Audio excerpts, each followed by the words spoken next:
With us for this panel are Joe Oliker, Senior Regulatory Counsel at IGS Energy, Sharon Schroder, Director Regulatory Affairs for Dayton Power and Light, and Raja Sundararajan. One of the RA is silent, but that's okay. And we're of the same ilk as well, which is extra pathetic on my part. So my apologies. He is the Vice President, Regulatory Services at AEP. Joe, go ahead, please. Thank you, Mr. Chairman, and thank you, commissioners and staff, for holding this conference. We appreciate the opportunity to speak, and looking forward to a lively discussion this afternoon. Just quickly, my name is Joe Oliker. For those that don't know me, I am Senior Regulatory Counsel with IGS Energy. We are a local, privately held, family-owned company that employs approximately 800 people in the state. And we have a diverse business model focusing on, core commodity businesses to distributed generation and CNG. But rather than bore you with all of those details, moving forward, while I was looking into the subject of rate making, I quickly went back to some of my textbooks, and of course, Bombright came to mind. When you're talking about what is rate making, I thought of what is economic regulation and why do we do it? And while I was looking through Bombright, very good book if you're having trouble sleeping at night, unless you're like me and like those types of things. One quote jumped out at me that reminded me, and I'm going to read a slightly longer excerpt of this quote, but it's one that Bombright relies upon, talking about the differences between regulation and competition, because regulation is what we're talking about today with rate making. And the quote reads, it's from Wilcox, it's almost 50 years old, or maybe even older now. Regulation at its best is a pallid substitute for competition. It cannot prescribe quality, force, efficiency, or require innovation. Regulation cannot set prices below an industry's costs, however excessive they may be. Competition does so, and the high-cost company is compelled to discover means whereby its costs can be reduced. Regulation fails to encourage performance in the public interest by offering rewards and penalties. Competition offers both. And I think it's a very powerful quote, and it's just as true today as it was over half a century ago. And I just want to keep it in mind as we're going through and talking about the subjects today, which is largely whether rate making or some variation thereof can bring innovation to Ohio. So given the preference for competition by most economists, it begs the question, why do we allow monopolies? And what I've got here, focus on to the right side, and whether this is a true picture or not, this is supposed to depict what was known as the War of the Currents back in the 1880s in New York City, where you had AC and DC lines strung up between houses, and really you had a wasteful distribution system. And at that point in time, or around that point in time, it was determined that when it's inefficient to allow multiple market entrants into one space for an essential service, it makes more sense to have a monopoly. And then through regulating that monopoly, through economic regulation, we attempt to mimic competitive market outcomes when the underlying market is inherently not competitive. So with that in mind, there's the regulatory compact, and I'm getting behind. I'm going the wrong way. In the regulatory compact, in return for regulation, the company that is subject to regulation is allowed to recover its costs and a rate of return and provide just and reasonable rates. But the problem is, the bottom line is, it really incentivizes more capital investment, more spending, because that's what drives income. It's really a mathematical calculation that in the end spits out a number. So given that fact, and I won't harp too much on this, we come to the conclusion that traditional rate making does not incentivize innovation, because if you have a mediocre investment, if you have an innovative investment, if it's all in the rate base, it's really just a dollar item. And there is no incentive to reduce cost when you're guaranteed that you can cover them all, subject to certain limited protections for prudency. And given those facts, we are unable to move forward in an innovative environment with traditional rate making.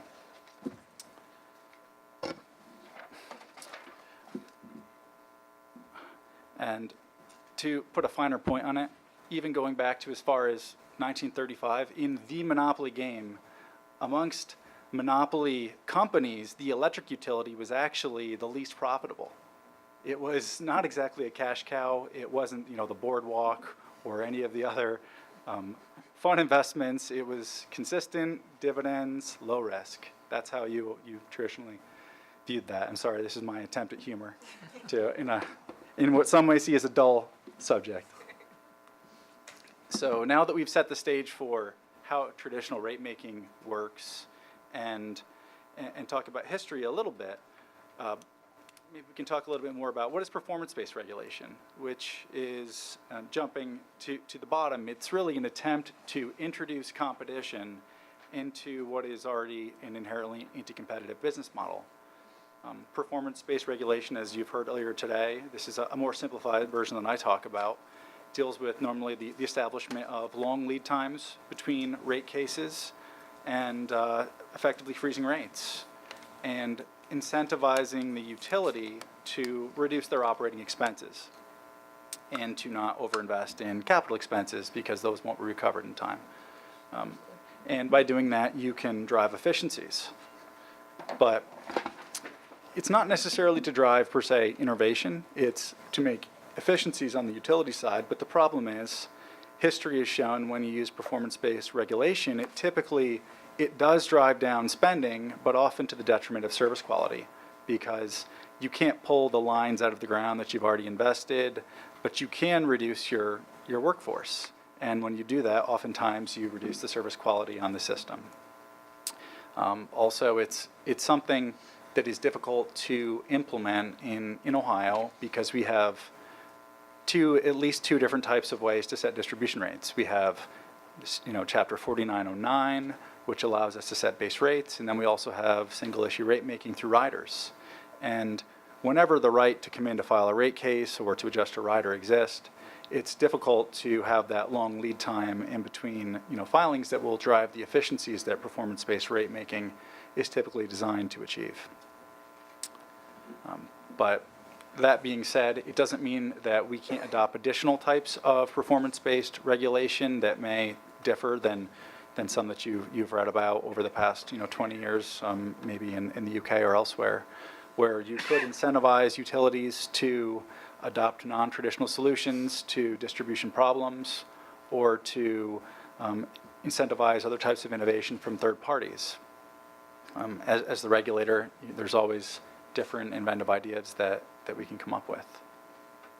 But on this next slide, I have a few examples of where the market could benefit from innovation from utilities and things that we think would provide a platform to move forward. For example, smart meter deployment and granular meter and wholesale settlements, data access and distribution planning to enable innovative products. And the last one, which has been discussed somewhat earlier throughout these several days, which is utilizing competitive entities to provide more efficient non-wires alternatives to capital distribution investment. And although the process for doing this may differ from state to state, and I know New York has done some of it, it often starts with a request for proposals to solve a distribution problem, and then allows a utility potentially to keep some sort of shared savings if the alternate solution is cheaper than a capital investment. One other potential example could be cloud-based computing. I know that's been a controversial issue throughout the country. It's often treated as an O&M expense, so therefore utilities don't always want to invest in it because they can't get a rate of return. But if it's the cheapest solution, maybe that's one area that could be explored.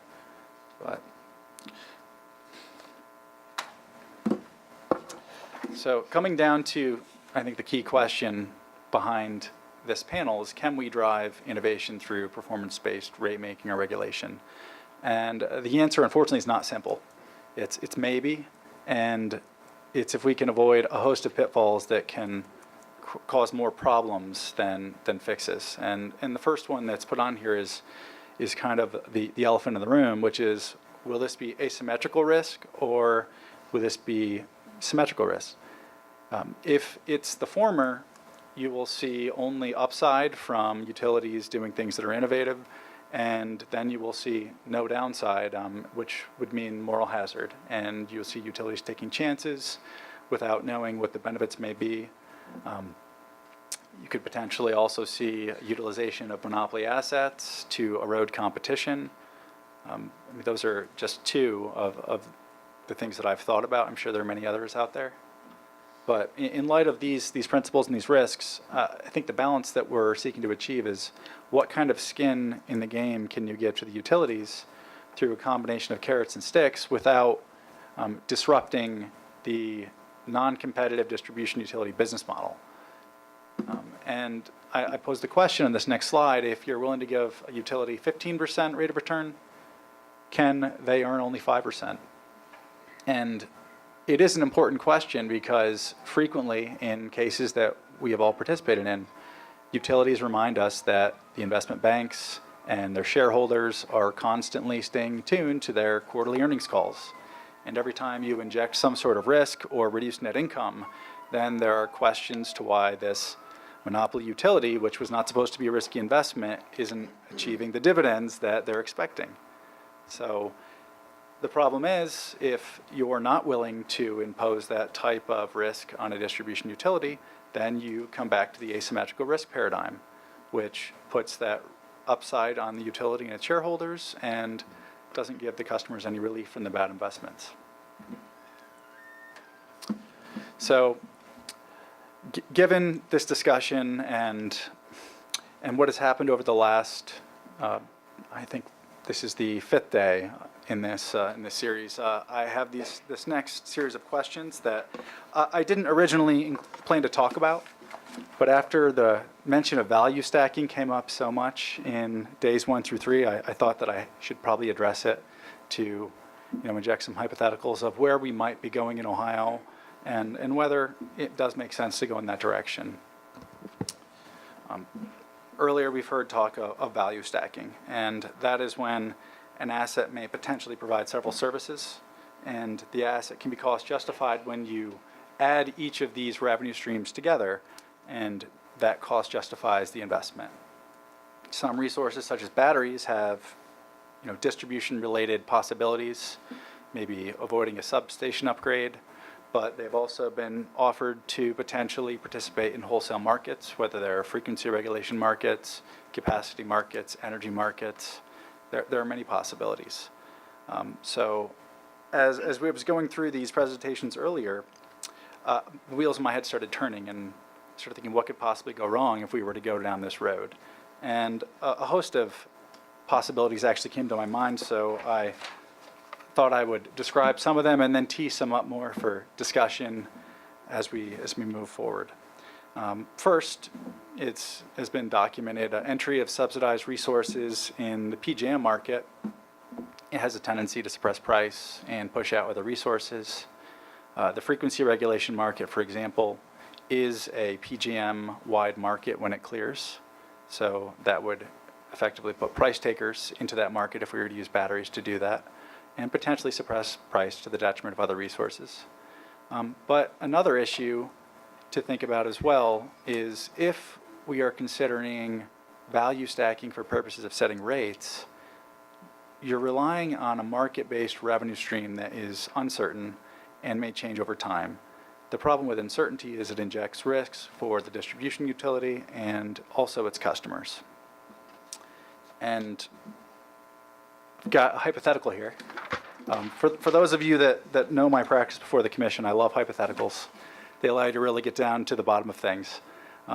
And what I've got here is a cost-benefit analysis, a very slimmed-down one, because it doesn't deal with depreciation or rate of return.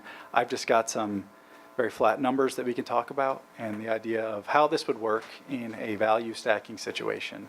And under option 1 here, we've got a $3 million distribution substation upgrade. And option 2 is a $4 million battery with the potential to earn $2 million in frequency regulation revenue. So if the battery is offered as the alternative to the substation upgrade, what happens if a value stream is eliminated? Is the compensation for the utility the $4 million capital cost, or only the $2 million when the market-based revenues don't show up? And the reason why I offer this hypothetical is because, as many of you may know, IGS participates in the frequency regulation market, and we know what those revenue streams can look like or not look like. On January 9th, 2017, a little over a year ago, PJM changed the frequency regulation market signal. There was formerly a energy neutrality concept, which was done away with, and the resources actually had to change the signal they followed. What this really did was it reduced compensation for resources, and it also, to really pennies in the dollar, and it also reduced the service life of batteries participating in that market. And on this next slide, I asked the question of who bears the risk when that happens? When the pursuit of a market-based revenue stream by a distribution asset causes damage or economic loss to what was offered as a least cost solution. And the quote that I've included here is from the complaint that was filed by some of the battery owners at PJM, that in a case that we have followed very closely, talking about some of the damage and economic loss that has occurred in that market. And I apologize for my slightly immature pictographs that I have in the bottom. That's not my toddler, that is somebody else's. But, but the reason why I offer this is because also that broken battery is a possibility because the IGS batteries broke. I know that because we have batteries in our building, and when they change the signal, sometimes you don't know how an asset will respond when it's responding to new design parameters it wasn't designed to do. And we had to replace inverters, we had to replace a portion of our battery because it broke. And that happens sometimes, and that was a risk that we took. We were fortunately able to replace them, but that is the issue with a market. There's uncertainty to what will occur and what the outcomes will be. So it's something important to keep in mind, and not sure I have all the answers today, but these are the questions that I think we should be thinking about as we move forward. So I'll take the hypothetical I had and flip it a little bit, because in option 1 we had a $3 million substation, and in option 2 we had a $4 million battery, and then maybe there's option 3, which is a market-based solution to say, well, we have a substation that we would like to upgrade, but can somebody do it cheaper than $3 million, and can you come tell me how much it will cost? And maybe that entity, not saying it'll be IGS, it could be anyone, would come in and say, well, I'll do it for $1 million or $2 million, and I'll bear the risk that those market-based revenues don't show up instead of putting them on customers. And maybe that's a potential way that we could move forward and think about how to innovate and keep costs down. But with that, I will leave it with the one disclaimer that these opinions are mine alone and do not represent the opinions of my company, but I'll turn it over to my colleagues. Joe, thank you very much. As we do with all of our panels on Power Forward, we'll hear all the presentations and we'll do some Q&A. Okay, thank you. Sharon?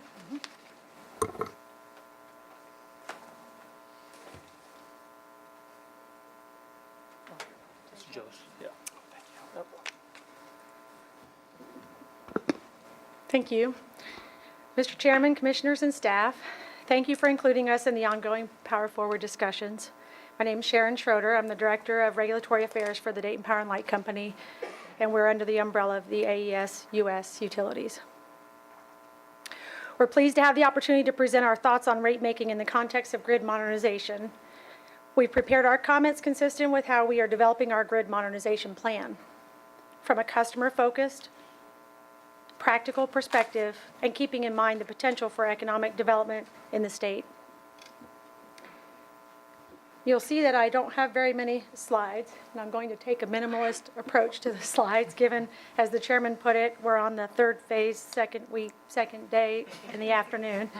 And every picture I could imagine that might actually portray what I wanted to show has been shown many times over, and probably better than what I could find. So I'm taking, and the ones I have you'll see you've probably seen before. Customer expectations and needs, along with today's quickly evolving technologies and advancing the electric industry, is at an unprecedented pace. DP&L is developing plans to meet those needs and to advance the grid through the deployment of sustainable technologies and solutions. Customers expect increasingly reliable service along with the utility to customize the experience that they receive on their own terms.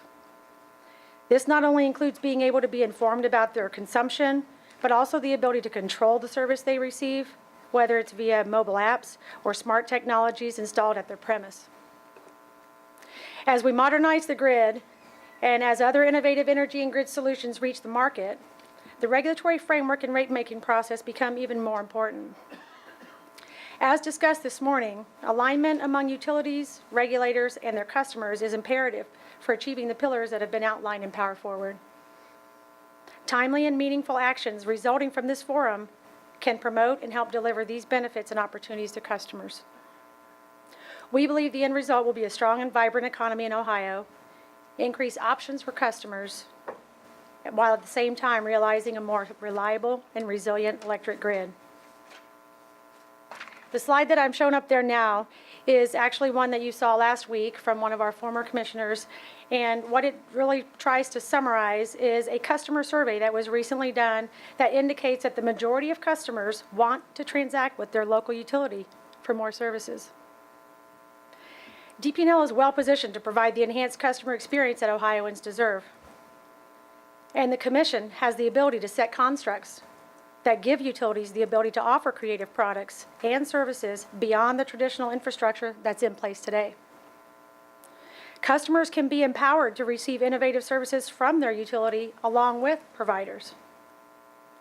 With clarity around the right constructs, some services provided by the utility do not need to be rate-based and charged to all customers. For example, certain services could be offered via a tariff that customers would select with Commission oversight. This would allow both CRES and EDUs to operate in the same space, maximizing the amount of customer choices. In addition, there may be other services that the Commission might want to advance, and that would ensure broad access and benefits to the entire customer base, such as investments in EV charging infrastructure. In those cases, providing the opportunity, for example, for an enhanced return might be appropriate to signal the priority of those types of investments. The foundation of the grid of the future includes leveraging the power of digitalization and technology for an enhanced experience. However, as many have mentioned even today, most enabling technology is actually considered O&M and does not earn a return. That is why DP&L believes that a new class of assets should be recognized: technology. Thinking of technology as a powerful and valuable asset that merits a return on equity will advance key policy initiatives. For example, Joe just mentioned cloud-based services, and in addition to IT innovations for customer data management and billing options. Similarly, providing enhanced incentives for key initiatives, such as electric vehicle charging stations, can advance the state economic development and modernization goals, and it could be done in a broader and more consistent fashion. We're in an environment of rapid transformation. Smart assets and technologies have shorter life cycles than traditional infrastructure investments of the past. The traditional cost of service regulation does not encourage investment in such technological innovation as we've heard today. These models need to be revisited and updated to reflect the current state of technology and customer expectations. This slide here is just showing in one of many ways that we've already seen in the last several presentations and in weeks of the grid of today or yesterday or of the last 100 years, and then the transform grid or something similar to where we are headed. It seems evident to me and logical to assume that as the grid evolves in such a drastic way, we should also evolve our thinking around the rate-making paradigm. Shorter technology life cycles also necessitate minimal regulatory lag for prudent investments to be made and to better align with customers' expectations. Plans for grid modernization must be reviewed in a timely fashion, keeping in mind the flexibility that's going to be necessary to allow for this fast-paced changes. Regulatory certainty is essential for investments that utilities will make that's consistent with the Power Forward initiatives ultimately outlined by this Commission. Many during Power Forward have discussed a blurring of the lines between generation, transmission, distribution, including even that the meter is some arbitrary line in some respects. I think we can all at least agree that the grid is and needs to evolve to better serve our customers. Similarly, the historical views of precise demarcation lines and roles needs a fresh look. The system that has been in place for decades is being reviewed and it's being updated. So should our view of the roles and rate-making paradigm. I'll be glad to take questions, and after I heard Joe's presentation, I think there won't be as many exciting sparks, because I think we agree with many of the overall things that he said. I think we just have a distinction of who may be involved, but I think we actually have a lot of similarities. Thank you. Thank you, Sharon. Rasha? Thank you, Mr. Chairman, and thank you, Commissioners. I was about to say, it should come as no surprise that AEP's views may be a little different from IGS's views. But then Joe clarified those are his views, not IGS's views. So maybe AEP's views are different from Joe's views. So. But I'm also kind of baffled by a couple of things. One is, I know we all talk about that the current state of the grid is a lot different from the future state of the grid, and we obviously find it. We do realize that customers are looking for much more individual options. They want to put storage. They want to put rooftop solar. EV charging is coming, but the problem becomes is the adoption rate. The customers that adopt these technologies first, are you going to saddle them with the upgrades that are necessary to enable those technologies? Because as AEP as a customer, AEP as a utility is facing, currently we provide universal access for everybody. And we are certainly cautious about the customers that we serve in Columbus and the suburb area, but we also serve the rural part of Ohio, where their constraints and their needs are fundamentally different from what Columbus and suburban customers go through. And their affordability is different. So I think the main thing that I'll be talking about is the future state that we go through needs to recognize first the adoption rate of these technologies and who adopts first. Second is the fact that you want to be cautious that the non-participants are not saddled with the cost of the participants. And then you have to reassess that now and then, because the adoption rate will at some point be universal. But until that happens, you have to be cautious about the cost allocation between the non-participants and participants. That'd be one of the things that I'll start talking about. The second thing is what kind of investments we'll be making. One is, we all seem to think that we're going from current state to future state by switching the light or something. It's a transition. So in order to go from current state to future state, you still need to do the core investments, which is the traditional building and rebuilding the lines that are distribution lines and the transmission lines that are aging. The second thing is, as and when you see new technologies come in play, you need the additional upgrades in those specific locations to enable the bidirectional flow, enable all the other constructs that we talk about. The third thing is now the data and other analytics around it. So these are kind of built in stacks as opposed to a single transformation from current state to future state with a magic button. And that's where we know, and then the question becomes, who's the best which is the best entity to do it? And now you obviously have different views saying, leave it to the marketplace. The utilities should the utilities be doing it? We kind of feel as if utilities have been in this business, have the customer interaction for hundreds of years. And we've typically been, for lack of a better word, less reluctant to make these changes because of the universal access burden that we typically have. Because we always we are always looking out for not just the customers that want it, but also the customers that don't want it. And that's an important restriction that utilities have been had. And the fundamental way to change it is utilities need to have the flexibility to make customized offerings. And the customized offerings will not only allow the utilities to make these investments, but allow special tariffs and allow for EV customers, so that the cost of upgrades that are associated with those associated with those tariff offerings are only borne by the customers. And as and when you have new non-participating customers that suddenly start adopting these technologies, now we all do cost of service studies to make sure that the cost of service study is actually addressing the needs of the class that you're serving. So once you do that, you start reiterating and then expanding that allocation to a much broader spectrum. So that's the second one. The third one is, we all think that utilities, there's a perception that utilities shouldn't be serving customers behind the meter. But there are instances where utility serving behind the meter makes sense. And this is one of the examples I actually got from the gas industry.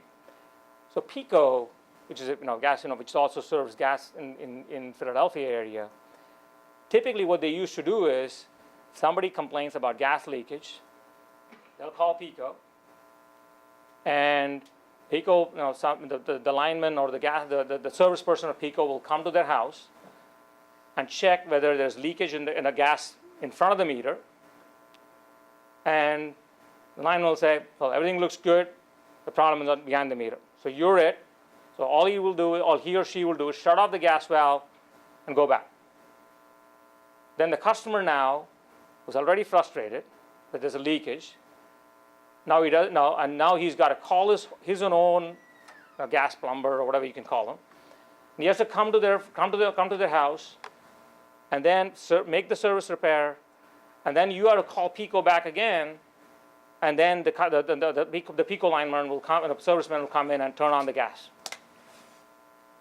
PECO found this completely inefficient. They already have the tools to do the service, and the only reason they couldn't provide the service was because they were not allowed to serve behind the meter. So PECO said, I'll do the repairs, because the cost of doing the repairs is lower than getting another serviceman coming back and just turning on the gas meter. And that itself is saving the cost of doing the repair. So there are certainly instances where, and that analogy that I brought to you, it will be more relevant when you have behind the meter technology much more advanced in nature. To the extent you have storage, you have rooftop solar. Utilities which do this in front of the meter can naturally do these services behind the meter and own and operate these assets. And that's obviously not an issue till now, but we do see that there are some parallels between the gas and electric business where other gas companies have done it, and why we think that's more relevant. The next thing is in terms of what we are looking to enable the Power Forward initiative. We think, obviously, that in order to make these necessary advancements, timely approval of projects and plans are necessary. The second thing is the minimization of regulatory lag. I think, as Joe and Sharon mentioned, that these new technologies have a much shorter depreciation life. They are ever changing. That obviously requires that in order for the utilities to make these investments, that the regulatory lag has to be addressed in a much more frequent manner. The third one is that typically the utilities have made investments in mature technologies, and given that these technologies are changing, some of them will pass, some of them won't, some of them will fail, because that's the nature of the nature of the industry. So utilities, as long as they're making prudent investments, we would like for the commission as long as the decision at the time of making the investments are prudent, as opposed to the outcome of the investment, is what the commission should be looking forward to. And in terms of allowing flexibility, this whole issue of making customized offerings, in my opinion, is a fundamental change in terms of how utilities can adapt and evolve because of the different demographics of customers that we actually serve. And in our opinion, utilities can act as the first adopters of these technologies, and utilities are currently primed to make these investments and serve the customer needs. The next one I'll talk about is what are the current rate-making models that exist today. Obviously, you have the riders and trackers. The second one is pilot projects. In order for the utilities to understand which of these technologies work, they have to deploy these on a small scale, on a pilot scale, so that they can assess the technology, the impact of the technology on broader grid, and make sure that the pilots are being done on a reasonable time frame. And some of the, as I said before, some of the pilots will succeed, some of the pilots won't be successful. The performance-based rates, I think we heard a lot about it, and there's a slide that I'm talk about later. In terms of multi-year rate plan, that obviously allows for utilities to make these investments and have the foreseeable future. And we really appreciate initiatives like this, Power Forward, which actually enables an open and honest, structured dialogue between the utilities and various stakeholders and the commission to make sure that all of these concerns are being addressed before the commission rules on the preferred approach. And I would like to kind of talk about what is the path forward, at least from an AEP point of view. There's a lot of conversation about performance-based rates, but performance-based rates, in our opinion, the commission should take upon if they see that something's not working by the utility. So use that after you assess the necessary information, and B, actually, if you see that the utility under your control or commission's purview is not meeting your needs, at that point, put the performance-based rates, as opposed to introducing performance-based rates, because we actually think that the utilities have the right incentives to perform all of these, and we would strongly urge the commission to put them after you see any of these constructs is not working. And secondly, we actually think the Ohio ESP framework actually allows most of these goals to happen. You already have the distribution investment rider, which allows the multi-year rate plan. It minimizes regulatory lag, and then you have the decoupling mechanism, which is core to the business in terms of making these investments. So that's the key, and we want to make sure that before you consider performance-based rates, we think a lot of the elements of PBRs are already in the Ohio ESP mechanism. The next one I would talk about is kind of addressing some of Joe's issue in terms of value stacking, and I think all other parties have talked about it. We actually think the value stacking construct is not the norm, but an anomaly. So when we look at storage solutions, and we actually have a pending case in Texas which was ruled upon, where we actually said instead of rebuilding a couple of radial distribution lines, putting storage is actually a cheaper option. So instead of, in Joe's analogy, instead of $4 million substation upgrade or $3 million substation upgrade to your concept, the battery was actually cheaper than the $3 million upgrade. But the problem is, when you have a battery as a distribution asset, the distribution asset, the peak usage of distribution asset happens maybe 5% of the time. For the remaining 95% of the time, you want the benefits of the battery to be fully utilized. So you want the battery to be participating in either wholesale market or be in frequency reg market. That provides the maximum benefit of the battery of the user of the asset. So don't you want the utility to perform these functions the primary need is distribution, which is needed for only 5, because most of which is needed maybe 5% of the time, but the remaining 95% of the time, you want the customers to utilize the asset as much as possible.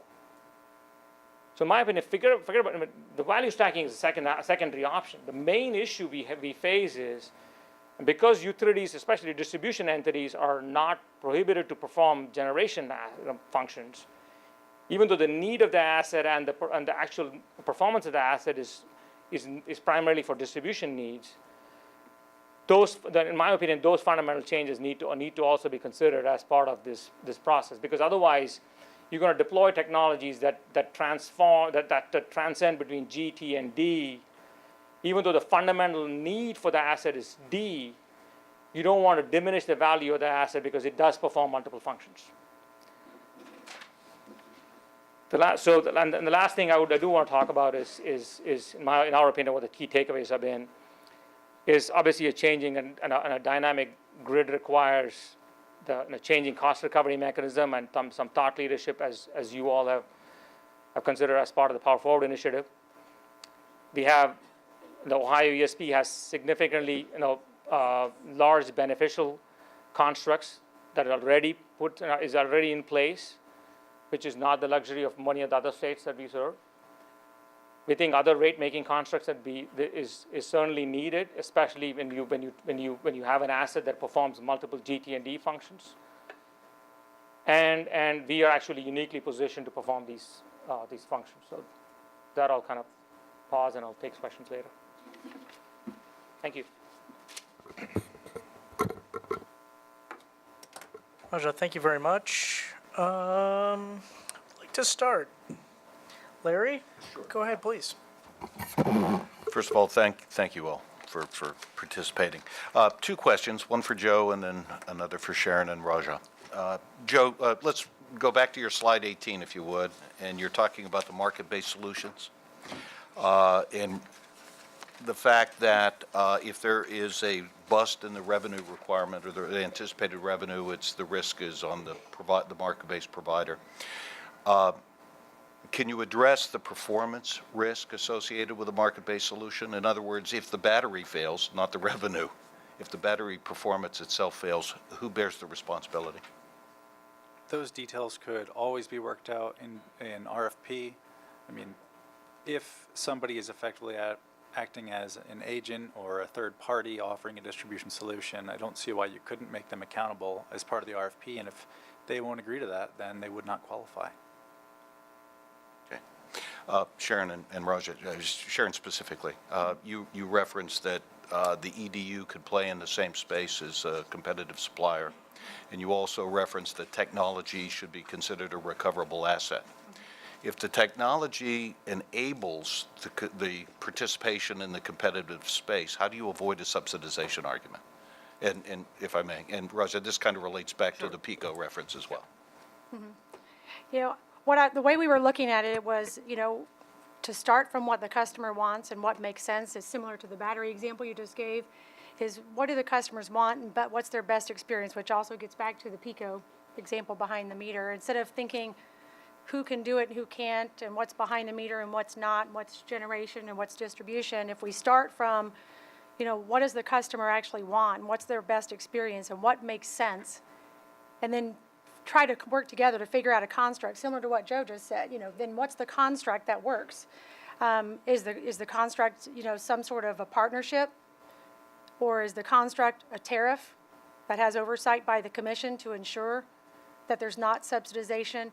I think there are a number of options here, but I think it's kind of, rather than starting by trying to either use old 100-year-old definition of generation, distribution, or behind the meter, or roles that were established when we deregulated generation supply, and instead of trying to force all of this new world into that, instead saying what makes sense and what does the customer want, and then how can we fix a construct that works with that?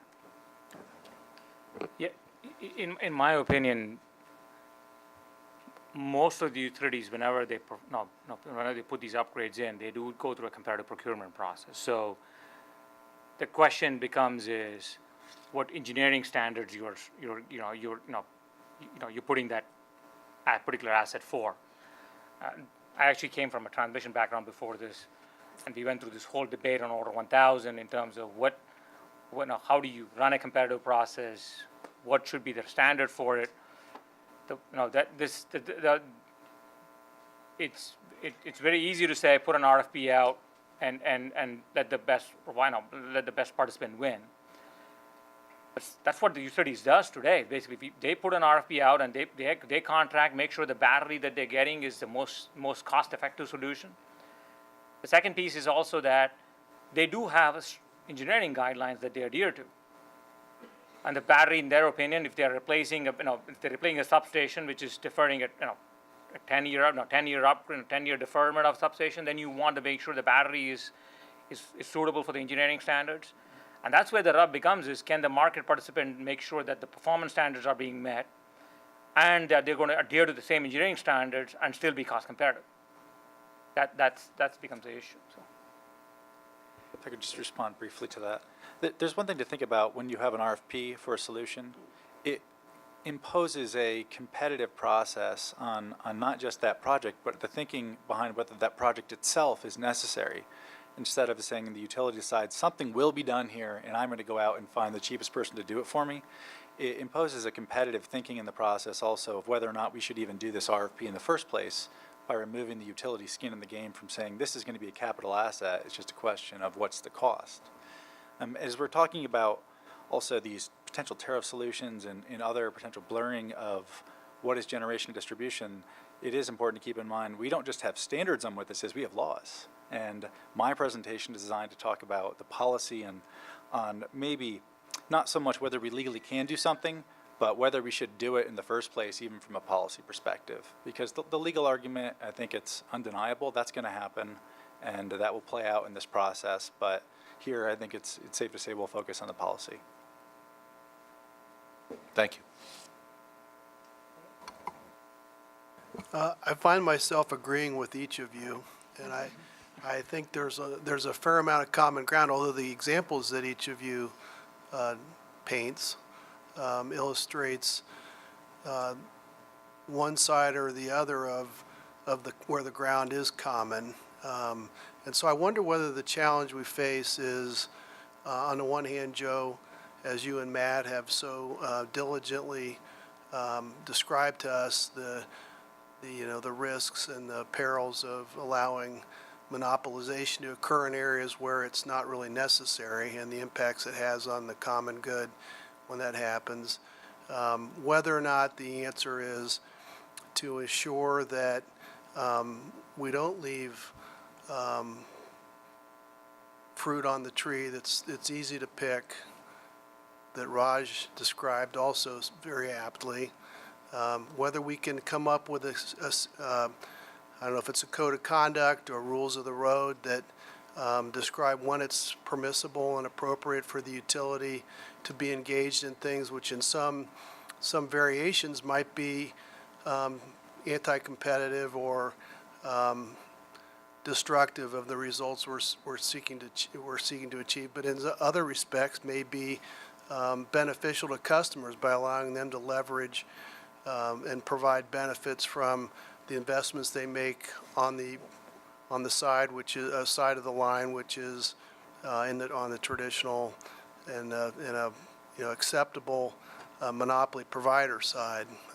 So, the example that you paint, Joe, I could make the same kind of adjustments that Raj made to it, maybe even some different ones, and come up with a scenario where I think we could completely insulate the customers from the perils that you fear result from allowing the utility in that space. And I could paint the alternative scenario, Raj, where the perils do come to pass. But so at any rate, so there's a long predicate to the question, which is, do you think that there's a way to create a line of demarcation, rules of the road that allow us to achieve good for customers and avoid bad for customers, while still allowing these traditional utilities to make the kind of investments that Raj described in his example, not making the one that you described, Joe, but the one that he described?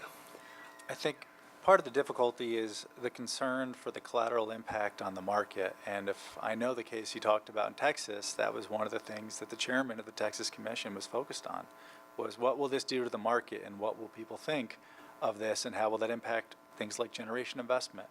If you're building, say, 10 megawatt batteries in all over the state of Ohio, what will that do to all the combined cycle owners that might want to invest in the state? And then they realize that the peak prices that they were expecting aren't going to be realized. But What are Joe- the collateral impacts? I mean, I'm just saying there are always going to be externalities whenever we blur the lines for competitive markets. Well, okay, so I'll go ahead and paint yet a slightly different picture on the battery example. Suppose the traditional build of the transformer, the substation is $3 million, but the battery solution, which achieves the same functionality, is $2 million or $2.5 million.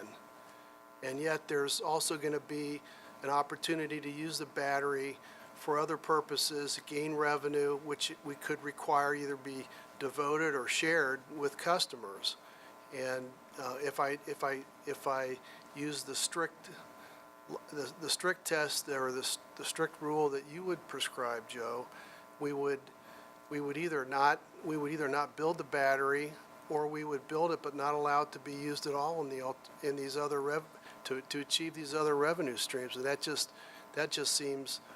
doesn't seem right to me. And then on the other hand, if I use your example, I'm with you 100%. I don't think there should be a decision to build a $4 million battery with expectation or hope for $2 million of other revenue streams, and then when those don't come to pass, stick the customers with a $4 million capital expenditure-based revenue requirement.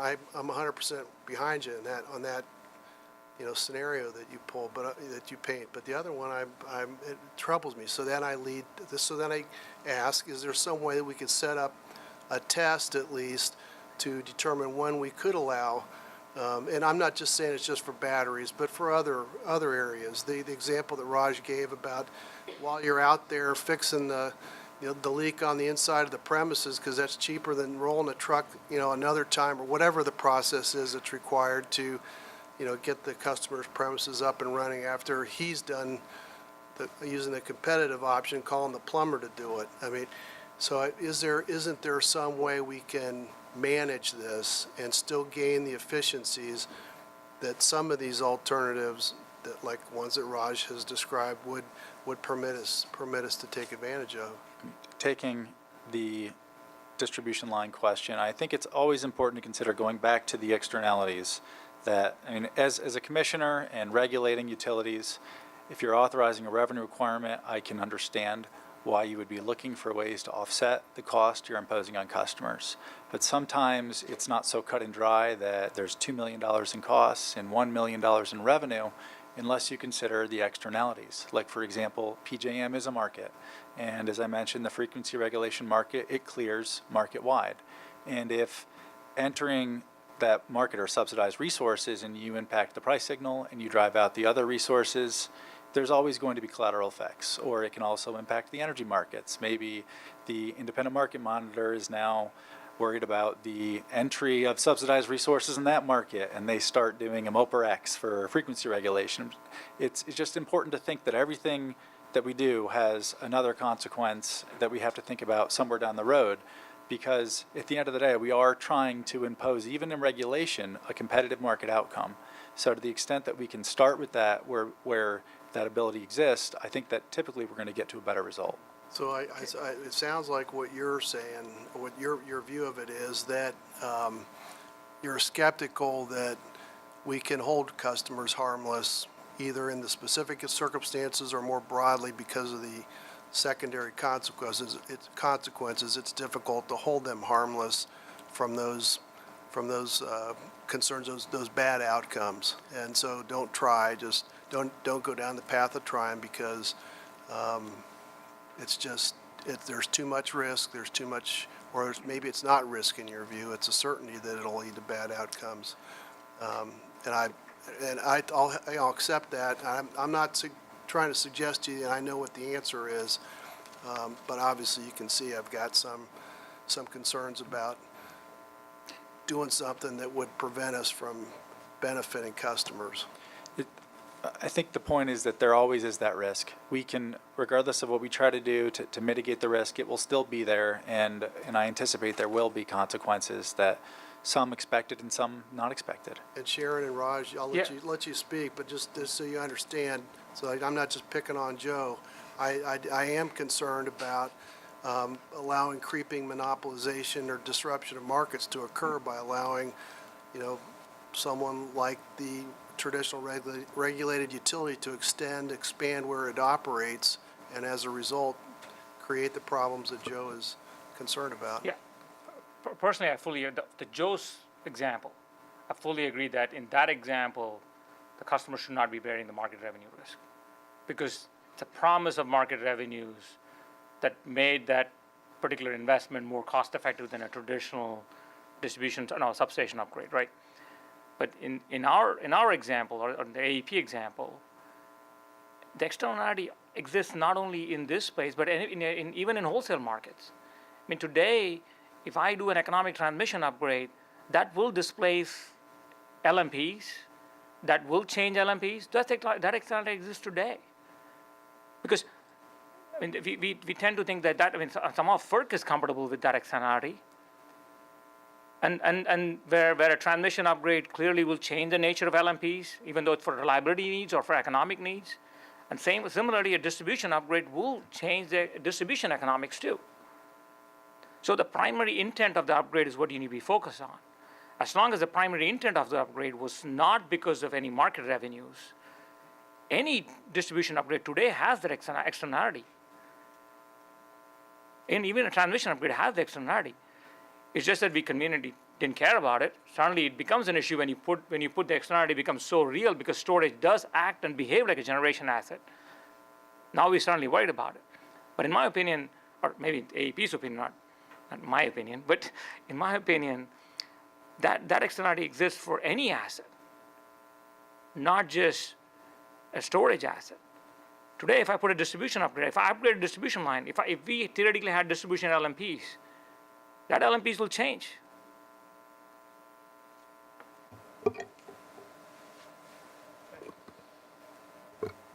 Howard, I feel like you want in, so. Sure, this is such fun.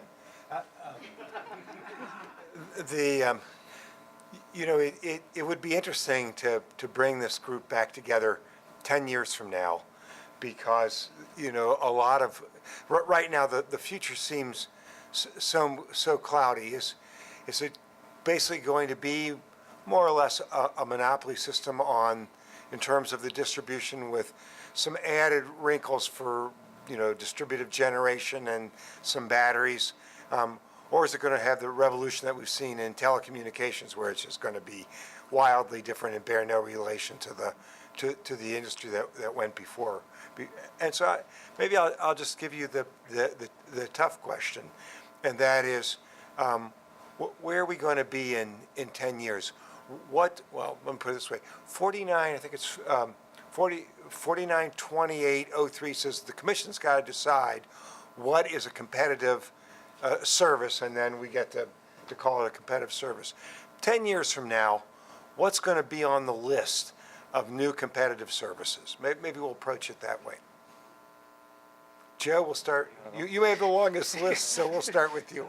Well, Howard, you pose a very interesting question, because as we think about where we are moving forward, I'd be willing to wager that on that list was not an individual consumer that said, I want to be closer to my utility. Typically, they invest in things like distributed generation or batteries because they want to get away from their utility. Or I think it was kicked off in the beginning, people like us. I mean, people are investing in technology to make their own choices, to have their own resiliency. And we've got costs for batteries coming down. We have costs for solar panels going down. We have people experimenting with these technologies to make them talk with each other and be able to isolate a single home or maybe two homes. In 10 years, you're going to have to ask yourself the question, or maybe even sooner, is the idea of a monopoly distribution service territory, does that still make sense? I mean, if you look back to 100 years ago, or the 1880s, 1890s, a monopoly distribution service territory made sense because we had centralized generation. We needed to get that power over the wires. Now, if the distance you're moving that power is really between 2 factories or 3 factories that are on the same side of the street and the extension cord isn't very long, should we be reconsidering what is the distribution service territory, because the economies of scale don't necessarily justify it anymore. And the economies of scale that used to justify centralized generation are on par with CHP units or fuel cells or something else. I think over 10 years you're going to see customers that are able to make their own decisions, and if distribution rates keep rising, we just push that tipping point even closer, because eventually a customer has to make an economic decision. Can I do this power myself and provide the same level of resiliency without rely upon the distribution utility? So that's in a nutshell where I think we're going. I think we're going toward more innovative products. We're having residential customers will be more involved in the distribution grid and the wholesale markets. And some of it may not necessarily be because they are able to make decisions themselves that more accurately, use energy, but because as competitors and suppliers in the community, we are able to design the products to make it a turnkey solution for them, to do the optimization on their behalf and in conjunction with things like smart meters and granular meter settlements. So I think that in the future, we do see a bright future for energy usage and how the grid will look, but I think it's going to be more focused on the individual customer and delivering the outcomes that they want, whatever they may be. Sharon? Sure, I'll jump in. I can't imagine I can predict what services and products will be out there, 10 years from now or even maybe in a year or so. But today, we have competitive service, which is generation supply, which as utilities we don't provide. And the blurring of the lines, in my mind is not so much, defining the product as such or one or the other and which ones are defined that way, but more so, the commission has oversight and jurisdiction over the utilities. So if the commission has a policy goal and wants to ensure that it occurs, we're the right vehicle because you have jurisdiction over what we do and to make sure that there is, whatever product or service that you might see as a policy goal, to advance that, to make sure that it's available to everyone. But I will say that a lot of the things that we're talking about, not only today, and that what Joe just mentioned some examples, and over the last couple of weeks, do require some things by the current utility, at least today, the distribution utility, things like the data, things like the meters where the data comes from. And, as Joe and Kevin have presented to you on behalf of DP&L in the prior phases, we see this as sort of building blocks and an evolution and a transition toward a future that I'm not clear what the future is, but, our focus right now is still on some of these initial building blocks. Not all the utilities in the state are in the same phase. And so, to the extent to allow for this customer experience that you described, for them to have this data and these types of products to be offered, regardless of who offers them, some of these things do need to be moving forward, things like smart grid, access to the data, development of a data management system. We're not all in the same position. So, trying to think forward about all of the services and who they will all be provided. All we're trying to say is that as we focus on moving forward on those building blocks, we don't want to be prematurely, carved out of a lot of areas where we're hearing from customers that they want to work with us. It should come as no surprise that my answer will be a little different from Joe again. The way I look at it is if in a distributed grid, assuming that's where the future is going, that is no longer more centralized, but you have much more distribution of generation resources or energy producing producing places. The more resilient it is, the better it is for me as a customer, because now I can rely on multiple places to call upon if and when my resource is no longer functioning as promised. Because effectively, as a customer, I have a call option on the grid at all points.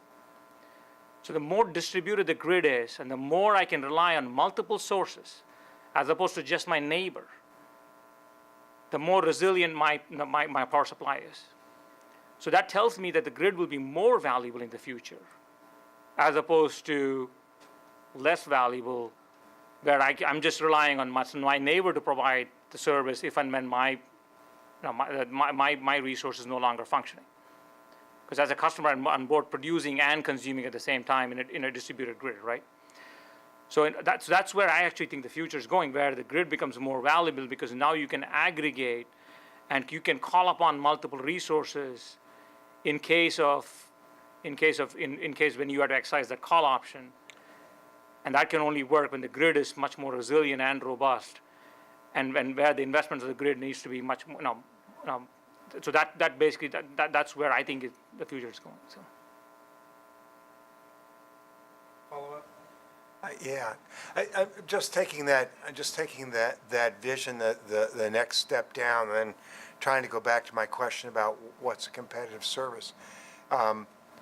So if we really do have a grid in which the flow is unidirectional, then in 10 years, could we expect that we would have competitive battery services rather than putting in a generator if power goes down? I just have a contract with a competitive supplier coming from a battery that's in the distribution system? Is that?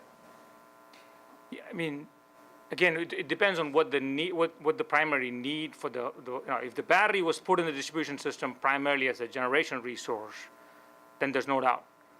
But if the battery was put in there to avoid a distribution upgrade, as we talked about before, then it does become a little bit of nuance in terms of who performs those functions. Clearly, if the battery was put in for market purposes, yes, that is competitive by nature today and will be competitive in the future too. If the battery was predominantly put in service for avoiding a distribution upgrade, which is primarily enabling, the flow of power in both directions, then in my opinion, that becomes more of a grid asset as opposed to a competitive asset. I mean, just to follow through, it's interesting because if we have that type of dynamic distributive system, then the really tough question is what do we mean by behind the meter? I agree. That's a fair question.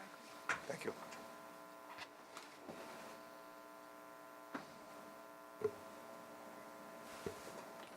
Okay, go ahead, Beth.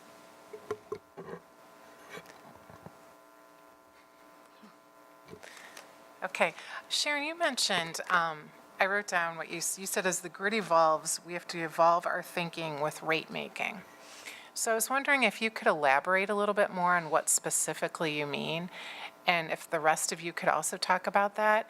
I know Raja listed on a slide 5, you had a whole list of ways to evolve rate making, but what would be sort of the first step? If you could talk about what you meant by that, and then sort of the first step you think the commission should take in terms of evolving our thinking.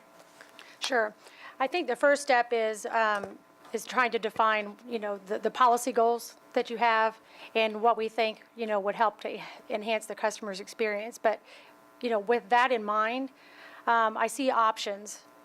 And I see one option, I think Raja mentioned it, on one of his slides where he had a list of riders. And I think that does make sense because I think that does incentivize certain things. It's a quicker, there's less regulatory lag, which I think many of us mentioned. There's a quicker turnaround and certainty and minimizes the lag that's there today, sometimes with more traditional larger cases. So I think those riders and those types of structures make sense. I also think that some of the performance-based incentives that were discussed this morning make sense in certain contexts. So if there is a policy goal that everyone has a smart meter, or there is a certain type of granular data that's available or accessible to customers, that, making sure that occurs, then I think something like an enhanced ROE or incentive to make sure that those things happen, whatever those goals are. Everyone has a charging station at home, or everyone has granular data, or, whatever it might be. Whatever that policy goal is, to make sure that happens, incentive-based rate making to me makes some sense. Things like enhanced ROE, which got into where I was talking about technology. Sometimes there's not so much that we would say we need to have an incentive, but perhaps maybe there's a removal of a disincentive, and that's where we talked about the technology as more of an asset. Because depending on the time lag between rate cases, or if there is some sort of a rider, Those types of things can be a disincentive depending on how they're structured. And if everyone, regardless of whether you're a supplier, a customer, utility, or the commission says, we'd love to have, smart meter data, and we'd like it in this form and in this place and on this frequency, if a lot of the upgrades that have to be done are all considered O&M, and there's no rate case coming for years and years, there's not really a good incentive, as many people have talked about today, to make that happen, because there's limited funds and they're going to go to certain places, and that place where there's no recovery of them is not one that has the most incentive. So that's one. The other that I mentioned was, the ability to create a construct where we could be in the same space as where other suppliers are. So not providing generation service, but one example is some of the what we're calling behind the meter service. And, there are perfect examples on the electric side with more efficient restoration, similar to what you described with PICO on the gas side, that, there's something that can be done with a lineman, but nope, that happens to be yours. It's on the other side. That transformer can't help you. That's not a great customer experience, but there's a demarcation there today that maybe doesn't make sense. And so I think there are some services, or maybe it's something else that is a battery. There's been a lot of discussion about batteries, and, maybe there's some discussion in there that could be a tariff service. And that way, if it's the utility providing it, it's by a tariff with pricing and terms of service that are approved by the commission with oversight by the commission. It's not to exclude other providers from offering it as they wish, but it's to make sure that it's also available to everyone who might want it under that tariff. It's an option. It's just an extra choice for a customer. And then lastly, another example that I would like to propose would be essentially something similar to the energy efficiency model we already have today. Perhaps there's a parallel to draw, because as someone mentioned, I think this morning, it's a tough road to go in to say, let me partner with you, utility. I'm going to help you sell less of your product.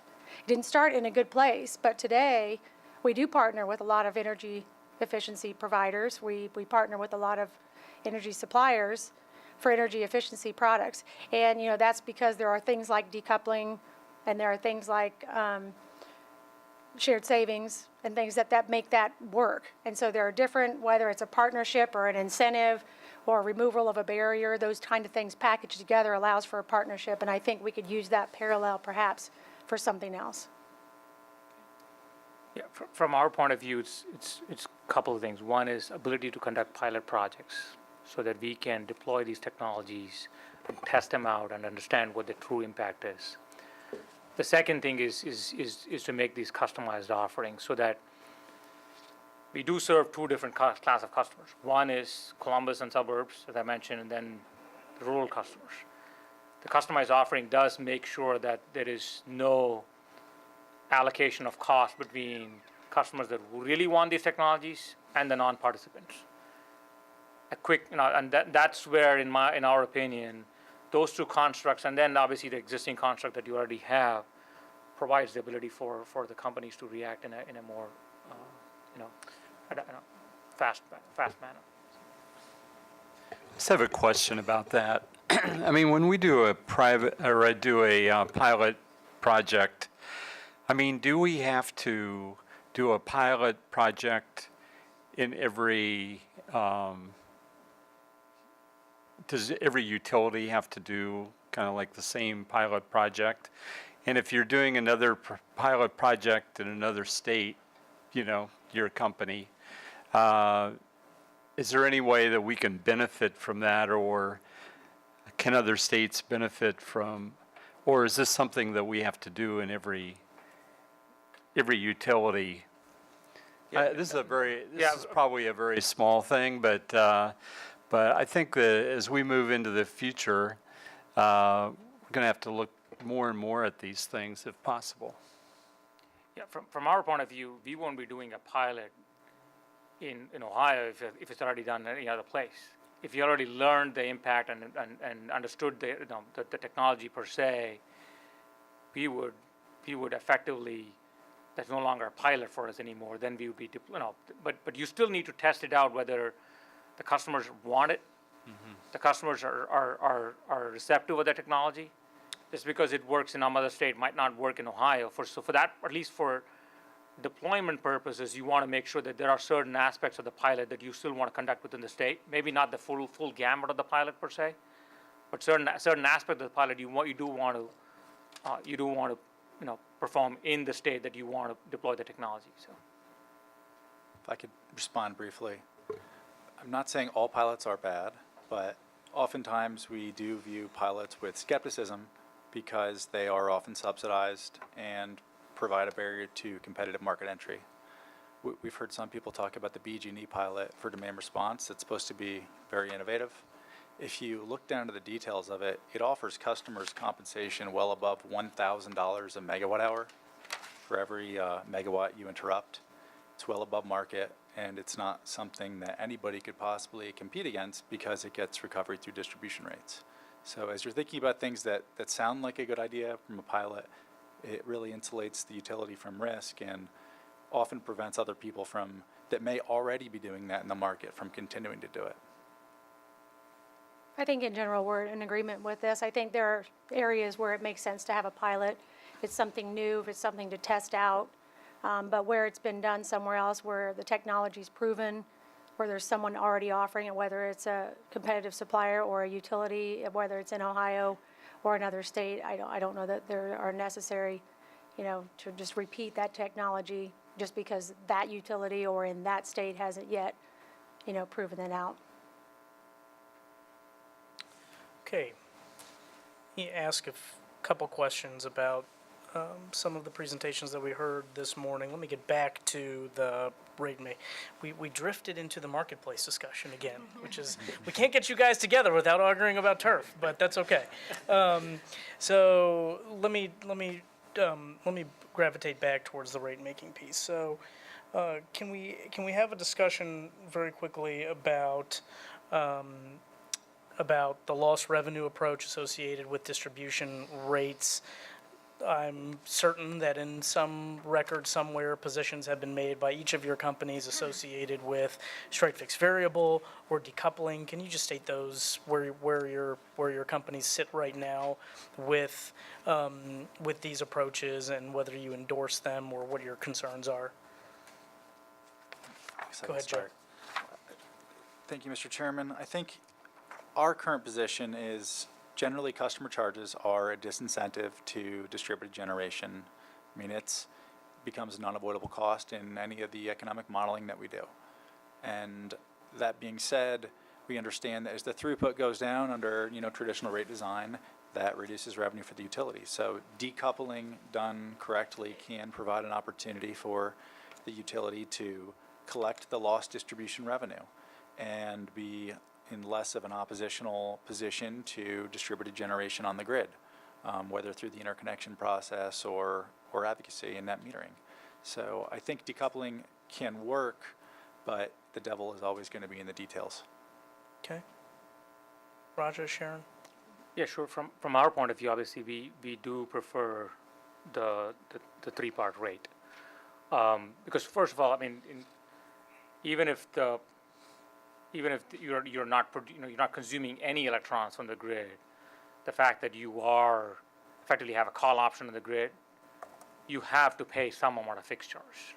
And as long as the fixed charge is reflective of the cost of the grid that you incur, in our opinion, that should be the cost that you should be paying on from fixed charge basis. And that doesn't disincentivize to do anything behind the meter, because that's effectively the price that you pay for the option to access the grid at any point. And so that, and the decoupling aspect is to make sure that when the throughput does go down because of weather and other paces, the utility is still made whole, because we're still asking for a fair rate of return for our assets, and anything more, nothing less for it. So. Okay. Yeah, Sure. and similar to that, we would propose that cost would be aligned with the cost of service, which, follows with what Raja is saying, is that there are certain costs that are there, whether someone uses more or less when the system's built, and that there are customer-related costs, there are demand-related costs, there are system costs that are there. If someone uses a little more or a little less, those costs are there. So with that said, I probably won't go into detail about decoupling or proposals, because my attorney's probably squirming back there, as we do have pending cases on this. Okay, staff, any questions? Go ahead, Matt. This is for Raja and the universal access, the kind of the allocation between the participants and the non-participants. Do you kind of see this as two separate like tariffs? Like if you, almost like a data plan with smartphones where, you know, if you want to be on the platform, you would pay $5, $10 a month, say, you know, to have access to the platform, and then the non-participants would not bear that charge? Is that kind of what you're saying, or is it? I mean, yeah, I mean, in some ways, yes. So for example, let's take EV for example, right? So EV charging, you know, and folks that ascribe to EV charging, they obviously put a different burden on the grid than the non-participants. So yes, so that in that case, there will be a platform tariff offering for EV charge, for the separate tariff offering for EV charging solutions, and which will be different from the non-participants, and to whom the cost will be allocated for the necessary upgrades that will be made as a result of the EV chargers.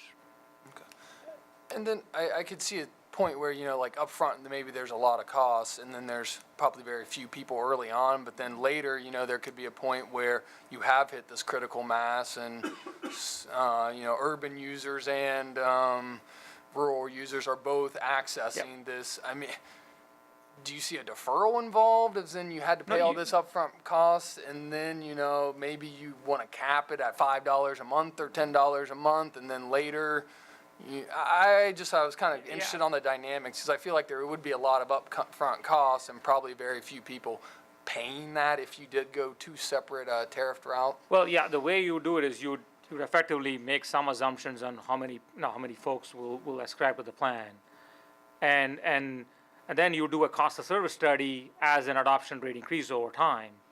So effectively, to your point, even the folks that are or have early adopters and others who came in later will start paying for the folks that became the early adopters. So that will expand as and when the offering gets more broadly accepted in the marketplace. Okay, thanks. Thank you very much, panelists. Appreciate your time. Okay, we'll take a 10-minute break. We'll be back at 3:20.